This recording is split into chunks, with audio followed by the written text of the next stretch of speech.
Hello everyone, welcome to the weekly review of my daughter's 529 plan that will get converted to an ABLE account starting in the year 2024.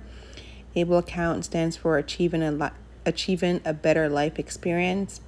It's an investment / checking account for individuals with disability. My daughter does have a severe disability.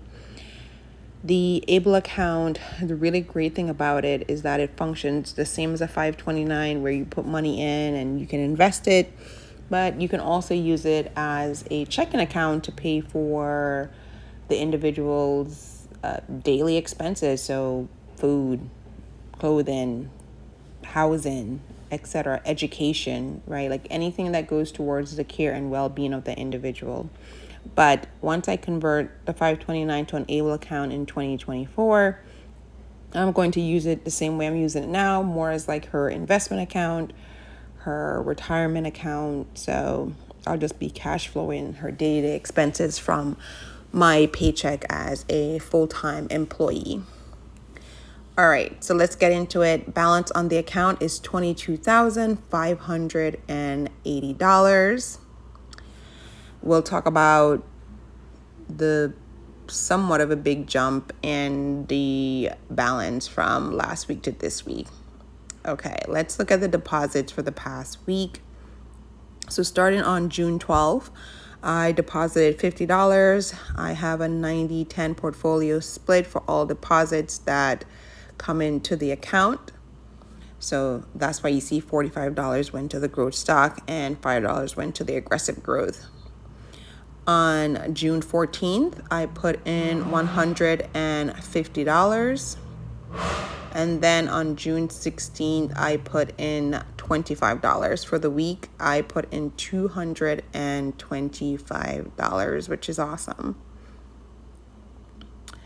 You can see here for next week, I have $75 pending. Every week, I can't predict how much I'm going to put into her account because I don't know, it depends on the cash flow that week. So like last week I was thinking I was only going to put in $50, but I was able to put $225. So right now I'm just targeting $75, but of course I hope that I'm able to put more, even if it's another $25 to this account, because again, this is my daughter's retirement account. This is going to be her lifeline. Yes, am I doing other things to try to leave more money for her? Absolutely. So, all of my own investing, my 401k, Roth IRA, HSA, brokerage account, savings account, my life insurance policy, right? Like all of that will ultimately at the end of my life will be in a special needs trust for her, and that will all go towards her care. But I really like having like a completely separate account that's not necessarily for the benefit of me, aligned to her. And this is what this 529 / ABLE account is going to do. Like, this is her account. I don't count this money in my sort of like investments for myself. This is like her money. So year-to-date contributions for 2023 is $6,225. So that's the $225 that I put in this week that brought the balance up to its current level, which is awesome. I said this before in a couple of videos. I don't think I'm going to match or beat last year's number of like $8,700, but we'll see. I'm getting closer and closer to less than $2,000, or at least $2,000 from last year's balance. So I don't know. We'll see. Maybe I will match it. I'm not sure, because we're hopefully moving into a home this year. So I bought a property, or I'm in the process of buying a property. We'll see what happens with it. So cash flow might be not as available, let's just put it that way, because of the increased housing costs. There will be cash flow for her account for sure, but just not as much as now.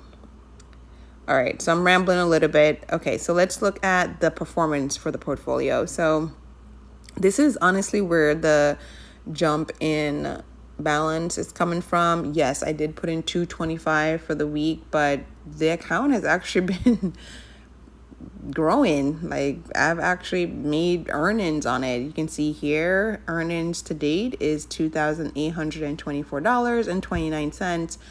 I know I've said this in so many of these videos recently, but like, this is like one of my few accounts that I've actually made a profit. Like, the stock market has actually given me returns versus my balance being in the negative with zero, like, negative returns. So I'm really happy to see the earnings continuing to grow. And like I said, just going to continue to invest in this account. Would love to see $100,000 balance here. So I have a long way to go, but I'm heading in the right direction. And for investments, you can see the breakdown with the portfolio. Here's the 90-10% split that I was talking about in terms of deposits. So the majority of the balance is in that growth stock index portfolio. Okay, so that is it for this week, and I'll catch you next week. Bye.